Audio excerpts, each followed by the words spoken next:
convinced that the Church was called primarily to bear witness to Christ's defeat of these powers, rather than seek their redemption. And I was wary of the impulse to grab hold of the handles of history to make things come out right, an impulse embodied by many of the social justice activists from mainline evangelical and Roman Catholic churches that I now call colleagues.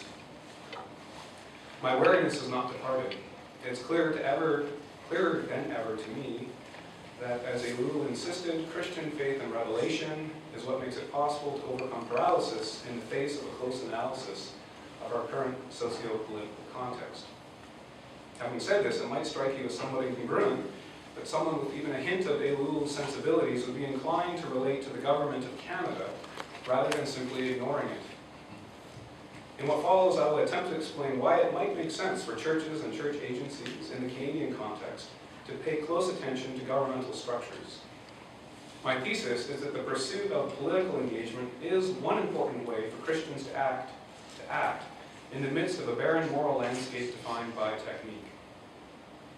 So in what follows, I'll briefly define what I mean by political engagement before describing the Canadian political context. I know there are several other fellow Canadians here with us, but I'm presuming this is not a context familiar to all of you. It might be a helpful alternative framework to be thinking about relating to the government.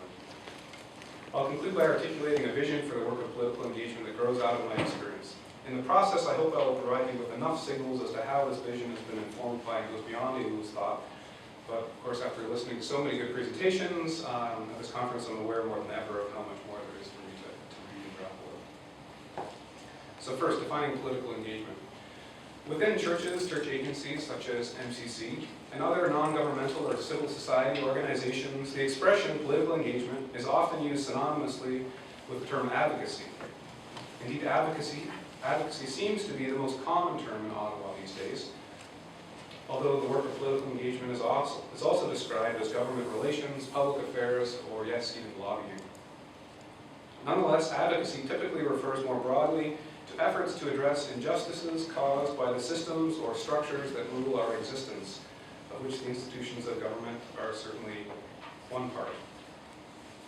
Political engagement is often positioned as one of several tools that can be utilized by organizations in order to achieve larger objectives, alongside things such as material resources or efforts to build the capacity of partners. So there may be times of crisis when one needs to meet needs by supplying emergency relief, and there may be times when a longer-term approach is utilized in order to achieve the development objectives of a particular community. But there are also times when the root causes of a crisis or the barriers to development transcend a local context. So in the words of Christian activist Shane Claiborne, we give people fish, we teach them to fish, but we also tear down the walls that have been built around the fish pond, and we figure out who polluted it. My own organization frames advocacy or political engagement work as, quote, a form of public witness and a tangible way of loving our neighbor. We're compelled to speak out because of relationships that have been established with diverse partner organizations and communities in Canada and around the world. Partners in communities who lack the same kind of access to governmental power structures. Thus, the priorities and policy positions pursued emerge out of practical, on-the-ground experience rather than theoretical analysis alone.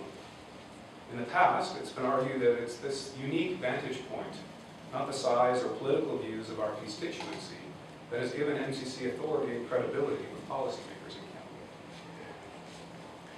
There are numerous, so the Canadian context now, there are numerous and some quite well-worn distinctions that can be drawn between Canada and the United States. Obviously, a constitutional monarchy with a Westminster-style parliamentary democracy functions quite differently than a constitutional republic with separate legislative and executive branches of government. For starters, power is concentrated in fewer hands.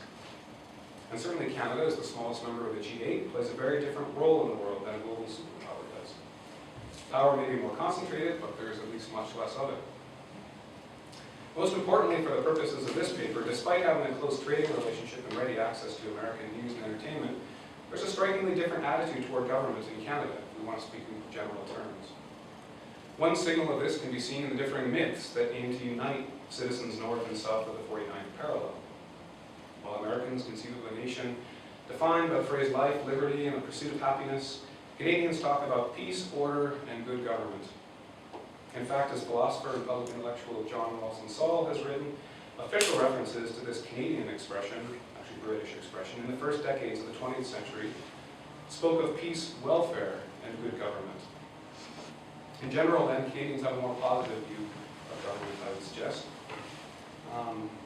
And many would find the suggestion now commonplace among American theologians that the nation state is simply not in the common good business rather odd. After all, Canadians take considerable pride in the fact that their federal government funds public goods such as health care or perhaps disease care for all its citizens. Indeed, a few years ago, Tommy Douglas, the former premier of the province of Saskatchewan, who's considered to be the father of Medicare, was voted the greatest Canadian of all time in a contest run by the Canadian Broadcasting Corporation. Governments in Canada not only pay for more, proportionally, of course, healthcare workers and public broadcasters, but more teachers, more social workers, and more regulators than governments in the US do. While this is offset by the fact that governments in Canada pay for fewer military personnel, police officers, and prison guards, the level of public sector employment and taxation is still significantly higher in Canada. Government bureaucracy is proportionally bigger, more complex, and more intertwined with the lives of more people. One might reasonably expect, therefore, that in Canada there would be also proportionally greater preoccupation with technocracy, as Ellul once warned. That it would be more likely to find that, quote, the politician would yield to the technician. One might think that the specter of what Foucault termed governmentality would loom large. But actually, this isn't the most pressing problem that I've observed in the past 3 years. I'll say more about this in a moment, but the bigger problem, as I've observed it, at the federal level of government in Canada, seems to be the extent to which the technicians have been yielding to the politicians. Ideology appears to be trumping technocracy. Churches have also functioned in a different way in the Canadian political context than they have in the US. When the organization I worked for established a presence in Washington in 1968, it was following a path already well worn by churches and other organizations. In contrast, when we established an office in Ottawa in 1975, it was a pioneering move among Canadian churches and church agencies, who were accustomed to relating to the federal government from their head offices in cities like Montreal and Toronto. This isn't to say that Canadian churches never had the ear of those in power. I could say much more about that, but there has been an embrace of secularism by political elites and the media in Canada that meant that churches found themselves on the outside looking in the 1970s. And thus many other denominations, ecumenical organizations, and others ended up joining NCC and having a presence in Ottawa since the 1970s. My larger point in recounting this history is that both the reality and the demise of Christendom, the binding and subsequent loosing of the connection between religious and political power, is clear in the Canadian context in a way that it may not be in the US. This post-Christendom era has been nuanced in recent years by a post-secular shift that has created a new kind of space for religion in the public square. It's increasingly recognized that Canada is best described as a mosaic, not only of different linguistic groups and cultural groups and ethnicities, but also of different religious worldviews.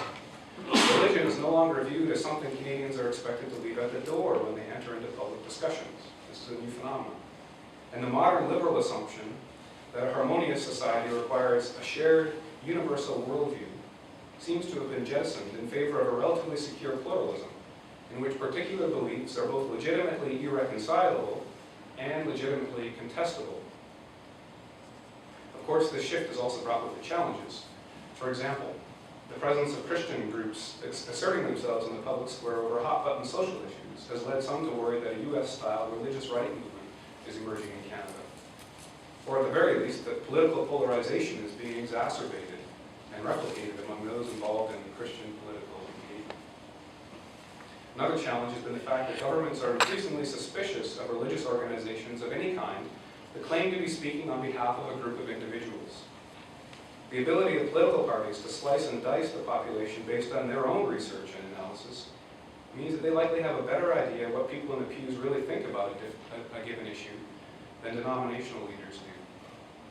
Thus, it seems that the voice of churches has been diminished, even as the religious worldviews of individual Canadians are being taken into greater consideration.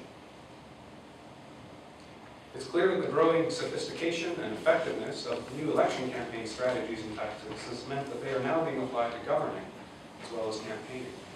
Governments are concerned with policies that represent the views of are less concerned with policies that represent the views of the citizenry as a whole, as they are with maintaining support and cash flow from their base, and building support among carefully targeted swing voters. Indeed, the government's communication strategy is increasingly aimed at building wedges within the population rather than homogenizing it. Although Ellul's claim that the aim of modern propaganda is no longer to modify ideas but to provoke action still holds true, I'm not so sure whether it, quote, must capture the individual and the mass at the same time.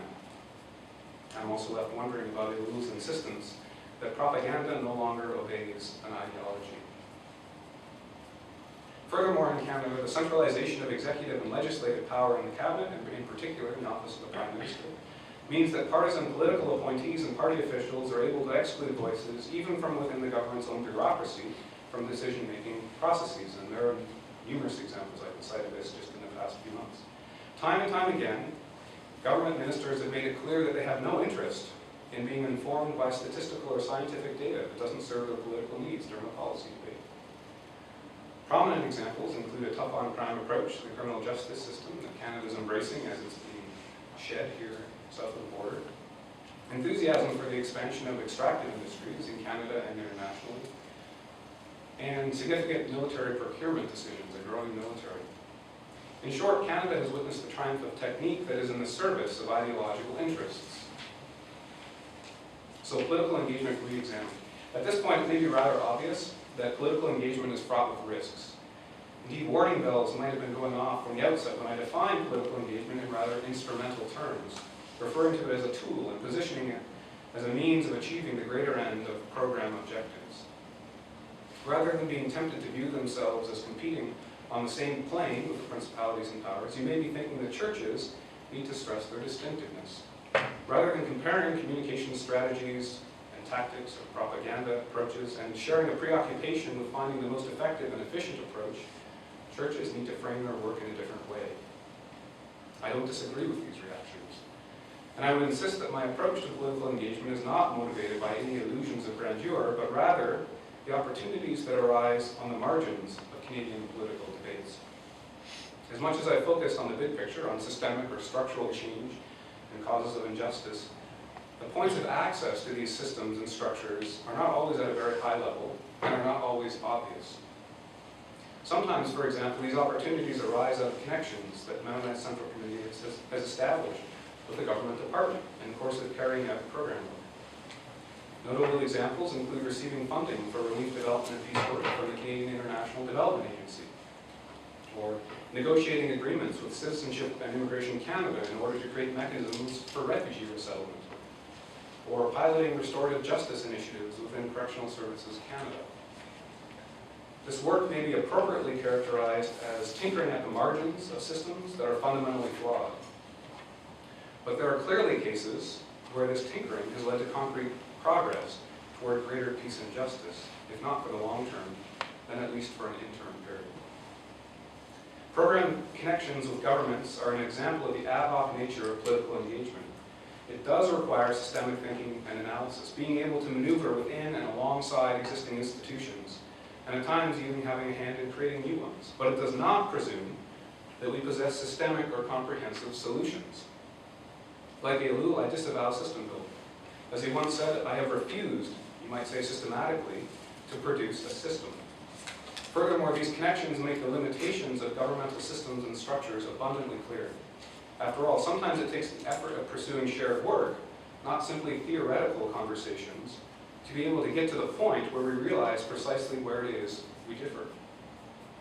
Another line from Ellul that continues to resonate comes from interviews originally broadcast on CBC in 1981. For me, it's always the same problem. Intellectual interest must mean concrete commitment, practical and political involvement. A second kind of opportunity for political engagement, this is the last example I'll give, for engagement at the margins arises in the legislative process. Laws, obviously beyond the realm of criminal justice, regulate businesses and professions and provide a framework for the delivery of countless services. In Canada, the legislative process also provides an opportunity for parliamentarians outside the government's cabinet to address issues of concern to citizens. Known as private members' bills, these initiatives rarely culminate in the passing of a new law, but they have had other kinds of impacts. In recent years, there have been several examples of this kind legislation that has been of particular interest to MCC, including bills seeking to create a peace tax fund for conscientious objectors to war, legislation to make it possible for U.S. war resistors to remain in Canada, and legislation to establish a Department of Peace. A closer examination of the circumstances of all these bills makes it clear that the pursuit of what some have called pacifist-friendly legislation, and others have dismissed as the attempt to legislate peace, is not what it appears at first glance.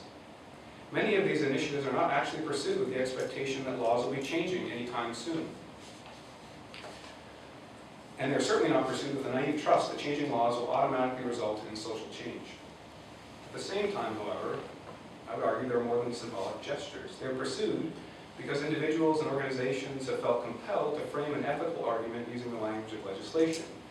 Put another way, they've provided an opportunity or an occasion to articulate deeply held moral convictions. Not the only occasion, maybe not the best occasion, and certainly legislation isn't our first and most natural language as Christians or citizens, but I would argue that it is not an occasion to be dismissed, because the hard work of bearing witness to faith in this way is in and of itself of tremendous value. It not only requires expertise, but careful consultation. Most importantly, though, not only does this effort make a contribution to public debates, it makes a contribution to internal debates within the churches that support my work.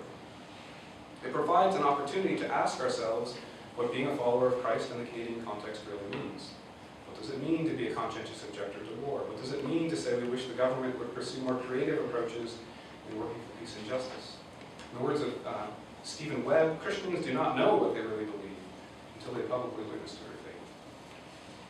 Indeed, my approach to political engagement is motivated by more than the desire to achieve political change. My approach to political engagement is motivated by more than the desire to achieve political change. More than reshaping the barren moral landscape of society, partnering with the Canadian government or participating in a legislative process has the potential to enliven the moral landscape of the churches that support MCC. I think that this kind of political engagement should be properly viewed as creating space for Christians to embody a gospel of peace through the process of wrestling with the impact of actual, not theoretical, systems and structures. And so our attention is misplaced when we focus on affecting change in governments as the primary objective of political engagement.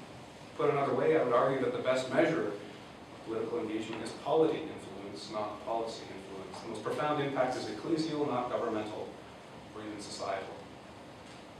So to sum up then, in my view, there are times when Christians should pay close attention to governmental structures, and not simply for the purposes of analysis and critique. Even in the midst of principalities and powers defined by the triumphal technique, I think people of faith are called to put the flesh on an alternative ethical vision. We are called to concrete, albeit ad hoc, action. And the intent or focus of this action may be directed toward a different kind of change than what is typically envisioned. Thanks for your attention.